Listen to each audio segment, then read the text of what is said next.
大家好。Hello，你好嘛？大家，我係詩詩啊，對面嘅係 Kathy。我哋今日咧想講下關於修心嘅入門101。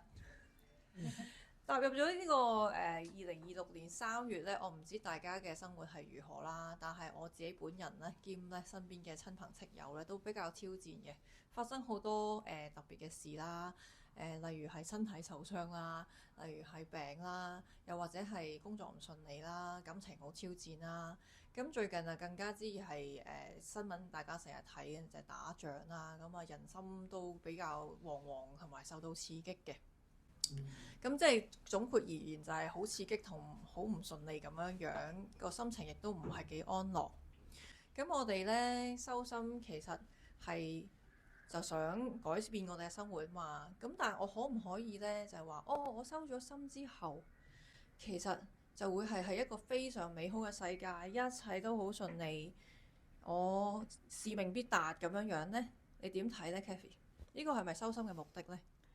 我諗呢個當你自己嗰個頻率即係調節到真係好高頻嘅時候呢，即係修心調節到好高頻之後呢，所有周圍嘅環境其實係會唔同嘅，冇咁多呢一種咁嘅 challenge 嘅嚇。但係喺起步呢，就會有遇到呢啲咁嘅挑戰咯。咁你咪入去睇咯，究竟點解會有呢個反應？點解會顯化到受傷或者意外？其實冇意外嘅。即係所有意外都唔係意外。冇意外。咁挑戰係咪真係挑戰呢？挑戰係因為你入邊你自己嗰個頻率反射投射出嚟啊嘛，俾你睇下入邊你有咩能量，跟住去面對佢，去轉化佢啊嘛。面對同轉化，嗯，我哋首先記住呢樣嘢先。面對同轉化呢度係兩個程序嚟嘅，或者兩個 stage 嚟嘅。好啦，咁好啦，面對啦，即係譬如我生活好唔順利，咁面對嘅時候係點面對呢？例如點樣唔順利法，講個例子嚟聽下。譬如我失業，揾咗好耐工都揾唔到，嗯咁我好驚，嗯咁我就梗係話呢個經濟唔好，大圍環境唔好，有外勞或者 whatever， 或者我老啦，開始冇競爭力啦。咁除咗去問下有冇人介紹工作啊，做下 part time 啊，炒下散啊，不停咁樣寄 CV，呢啲係咪就係面對呢？唔係面對，係入去睇點解你會有咁嘅感覺？點解你會覺得自己老啊，或者頭先你講嗰段嘢，其實全部都係一個老嘅諗法，或者係平時社會俾你嘅睇法，或者係身邊人俾你嘅睇法，或者media 俾你嘅睇法，其實唔係嘅。我哋係講，如果當係我哋真正做翻自己，我哋係whatever 你 call 意識嘅體或者係神，我哋係自由嘅，我哋唔需要俾外邊嗰個境限制我哋要做乜嘢，甚至乎我哋唔揾工都得㗎，唔使一定要做嘢。你做嘢為咗咩啫？係揾錢啊嘛。嗰啲錢如果當你真係翻去原本自己嗰度，錢係會自己出現嘅。我成日都講錢係風吹過嚟，你只要踎低執下就得㗎啦。辛苦晒，辛苦晒。呢個唔係我作大，真係咁樣。咁即係個處理就係唔係行動上即刻要做出咩嘢 reaction？因為其實因為我本人係學瑜伽啦，咁或者係聽一啲學佛嘅朋友仔都有講話，reaction 就係好多時候即係呢啲哲學類型嘅教你就係你唔好反應。咁係咪就係所謂唔好反應呢？反應唔係向出邊反應咯，係入去睇咯。我哋而家現代人好慣行動上即刻處理反應㗎嘛。我頭先形容嘅就係行動上，即係做人好正常嘅反應啦，就係揾工啊，去增值啊，升升。嗱，我話俾你聽，當你咧失去一個工作，你梗係有個原因，點解會失去嗰個工作？如果你夾硬想去揾工做咧，第一可能比較困難，因為你嗰個能量未解。第二，就算你揾到嗰個工作咧，都可能因為同等嘅原因而失去嘅，根本上係冇解決到問題。冇。哦，咁又係喎，好似上一集咁講，我都真係親經歷過呢件事，就係翻工咁就外景就係、我身處嘅環境就係、其他人都唔係好做到嘢，次次都係我自己做晒，一個人做3個人嘢。嗱，某份工啦，好多年前即係 OT 好犀利，咁我就終於辭咗職。咁我辭咗職之後呢，我隔離 team 嘅同事呢就同我講：喂，新嚟嗰個人頂咗你個位啦，佢冇嘢做㗎。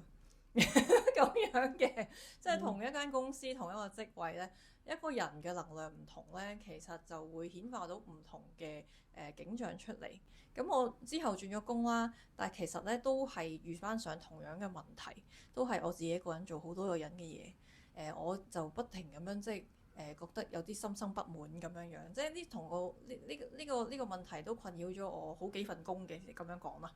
咁好啦，let's say 我處理咗我嘅問題，咁係咪就係一切就會好順利呢？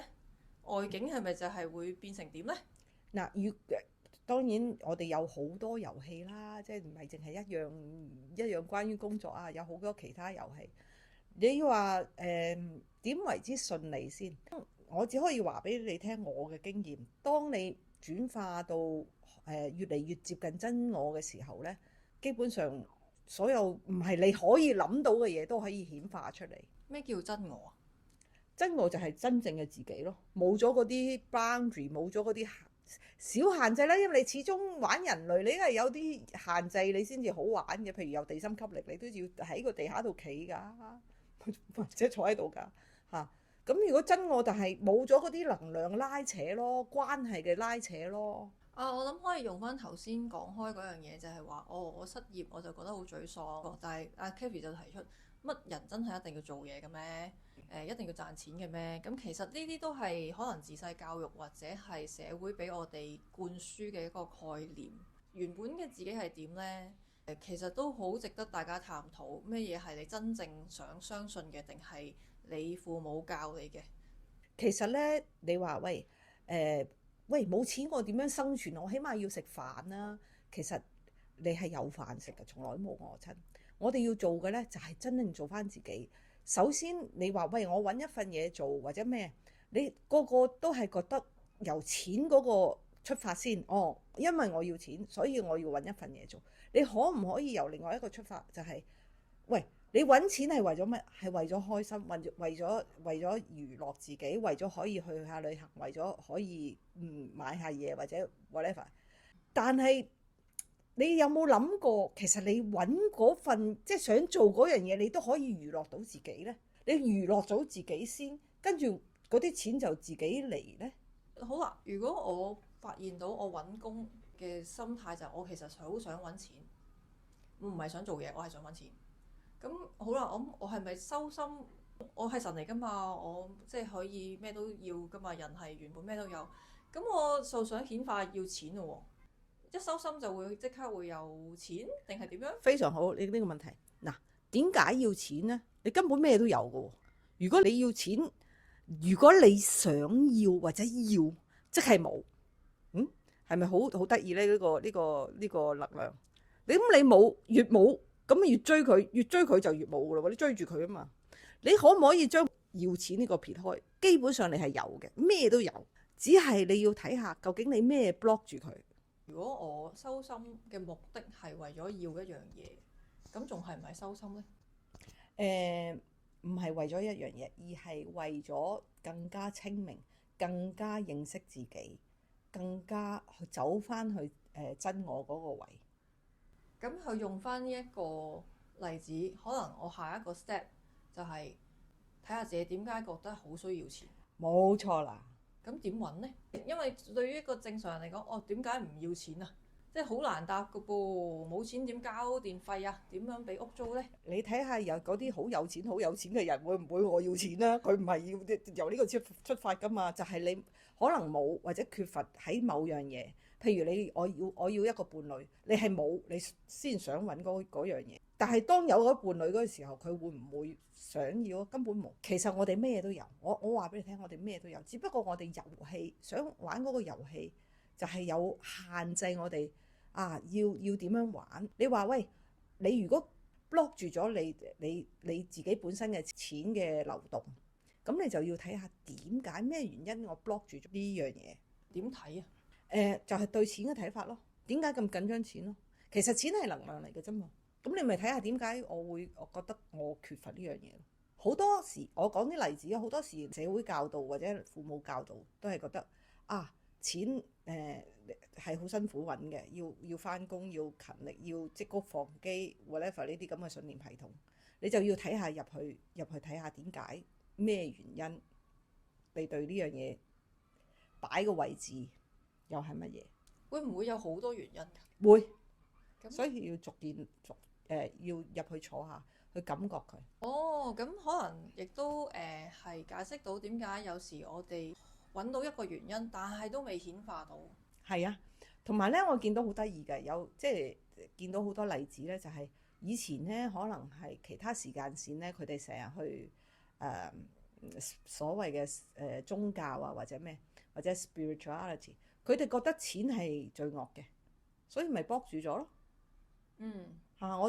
我唔可以有錢嘅，有錢會犯罪啊，或者 whatever reason，佢咪 block 住咗咯。呢啲都係一個原因之一。我爸媽就相信錢係唔可以由橫財嗰度得嚟嘅。橫財得嚟嘅咧，都係會盜竊翻出去嘅，就要老老實實打工咁揾翻嚟嘅。例如呢個係一個，可唔可以咁講啊？係冇錯。或者錢咧，我自己諗會有麻煩啊，多得滯咧，可能係會引起家庭糾紛啊。Exactly。感情唔和睦啊，大家鬧交啊、爭產啊嗰啲咯。係咯。係啦，咁即係recap 翻啦，即係總結翻就係，如果大家喺個收心嘅情況，有個景象顯示俾你睇，就係冇錢，唔係 sorry 係冇工做，然後你喺嗰個從中咧失業咧，就發現到你係覺得自己缺錢，然後缺錢嘅原因可能係有幾個原因嘅，即係錢係罪惡嘅，或者係要努力先至做得到嘅，等等嘅限制信念咧，都可能會導致一個外境嘅造成。係，咁樣你咪坐入去，慢慢將嗰個信念系統轉化咯。大家有時心急嘅時候咧，就可以聽下呢個提醒啦。去到收到一個地方，即係一個位置嘅時候咧，會唔會就係我要乜有乜？落雨就唔會遇到我個世界一切都好美好。呢個其中一個階段，即係我都試過，我唔止係我淨係見到嗰個雨行緊埋嚟，我叫佢去另外一邊都仲可以。但係當你去到某個位置，知道所有嘢都係非常完美，所有嘢都係 perfect 嘅時候，根本唔需要控制任何嘢。但係好多人覺得能量高嘅人、高頻嘅人，所謂就係一切好順利或者好平靜，唔會有啲唔好嘅嘢發生嘅。點為之唔好嘅嘢先？嗱，當你內心平靜嘅時候，所謂好與唔好已經分別不大。我覺得所有嘢，put it this way，當所有嘅嘢都係你嘅投射嘅時候，你內在根本就係平和嘅愛嘅，咁你所有周邊嘅朋友都係會好愛嘅喎。即係你點為之唔好咧？你講如果落雨唔好都唔係嘅喎，有時落雨都有需要嘅喎。係啊，都有需要㗎啦。如果唔係就冇水用啦，植物會死啦，小朋友冇得踩水氹啦，冇得開心啦。冇錯冇錯。但係係咯，係咪大人嘅框架呢？即係嗰個思想太固有，想顯化某一種嘢。我諗咧，有時都會係有某啲靈修人咧，會有呢個咁嘅所謂嘅框架，即係話我收到咁上下啦，所有嘢咧都係應該順利嘅，即係彩虹啊 whatever 要咩有咩。呢個如果咁樣玩，咁又有啲限制咯。我覺得咁呢個其實會唔會就係一個世界立體係需要有光同影？咁你春夏秋冬先好玩㗎嘛？係啦，即係要有變化、有對比，先至係一個豐富而真實嘅世界。冇錯冇錯。嗱，我只可以話俾你聽，當你真係走翻去真我嘅時候咧，你嗰個 challenge 咧，基本上冇乜嘅，冇所謂嘅 challenge 係冇乜嘅。咁去翻話修心，你轉化咗自己，外境會變化，即係其實就唔係話外境變到所有嘢都好，一切光明，一切順利，一切好童話式。我覺得係內境咯，內邊就好有愛咯，愛嘅感覺啦。咁你愛嘅感覺，你已經唔係好多 judgment，唔係好多其他限制。就自己嗰個定義越轉咗，係咪咁嘅意思？係啊，你都睇得喺我記得就冇乜所謂嘅 challenge。總之嗰個內在嗰個自由同埋愛係爭好遠咯。呢個就真係去到好深入嘅階段啊。因為喺我嗰度呢，即係我嘅經驗呢，就係當開始嘅時候，你通常都係好唔順利啊，你先至會覺得哦，要睇下有啲咩方法，無論係哲學啊，定係身心靈啊，定係瑜伽，定係乜嘢嚟到幫到自己啦。咁跟住我話哦，都真係去睇到自己有啲內在嘅問題，然後轉化之後就哦順利順利。咁好啦，跟住呢，又去到下一個階段，可能就見到有翻同樣嘅挑戰，但係我個內心呢已經冇再有嗰個同樣嘅反應，係啦。咁我就知道其實我自己又去咗另一個階段，又變化咗。如果大家修心開始咗一段時間，跟住覺得點解突然間又有挑戰嘅呢？咁呢個亦都係一個提示，就係睇下你又有啲乜嘢新嘅面向可以觀察下自己啦。好啦，咁我哋今日就講住咁多先，我哋下一集再見，拜拜。拜拜。